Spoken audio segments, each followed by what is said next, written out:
What a night of hockey. Penn State in overtime. Pedrie, the overtime game-winning goal from the point. Downs Minnesota after a valiant comeback attempt by the Gophers. 2 third-period goals from Brent Gates Jr.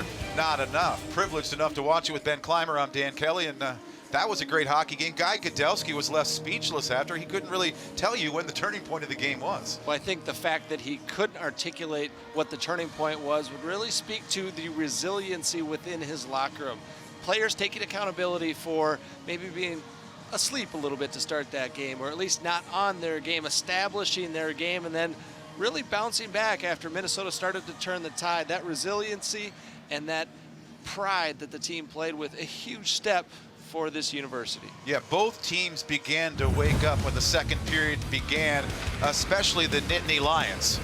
The first period, not their best, but this is how the Nittany Lions score. They pressure the net, they shoot from everywhere, and they can find a seam too, and right there, Sturts finds the seam, and what a great breakaway effort there, but the Gophers would come back. They're a prideful group. Vinny Lettieri with a great individual effort right there, frying Brent Gates and victimizes the Penn State defense.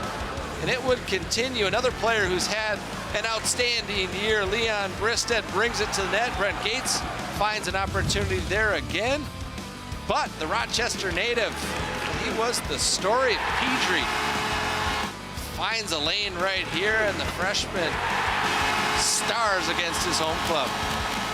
A celebration was on for Penn State. Looking at the numbers, an awful lot of shots, 2 good goaltending performances tonight. And for Guy Godelski, we witnessed tonight, he's got a good problem right now because he has 2 really good goaltenders. Well, he has 2 really good goaltenders and a team that wasn't necessarily great in the face-off circle.